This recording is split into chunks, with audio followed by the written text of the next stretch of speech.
Po, patjetër. Ja të bëjnë gati çuna.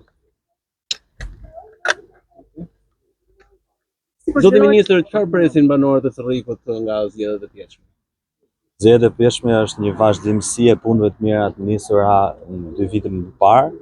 Mua më është dashur që të jem në një detyrë tjetër në qeverinë shqiptare dhe tashmë zgjedhjet duken të qeta dhe unë dua që t'i ftoj të gjithë banorët e Bashkisë Cerrikut të votojnë të qetë, të votojnë masivisht për të shprehur vullnetin e tyre në mënyrë që të vazhdoj çdo punë e mirë e nisur në këtë qytet dhe në gjithë njësitë e tjera administrative. Keni një koment për pjesëmarrjen shumë të ulët që deri në këtë moment?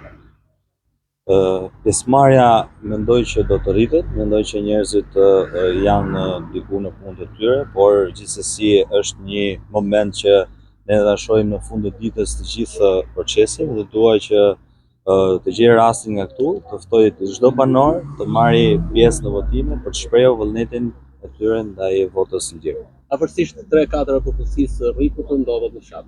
Ka projekte konkrete për këtë qeveria, projekte konkrete? Projekte konkrete qeveria shqiptare ka sipas të gjithë projekt buxheti që miraton tani në parlament për pak ditë dhe patjetër që edhe Bashkia e Cerrikut, si çdo bashki e Shqipërisë, është në proces të gjithë paketës qeverisë shqiptare në të gjitha drejtimet, në çdo fushë, siç ju e keni parë tashmë, qoftë në fushën në cilën unë mbuloj që është një fushë bujësore, por edhe ndaj fushave të tjera të cilat janë të rëndësishme për komunitetin e Bashkisë së Cerrikut. Faleminderit.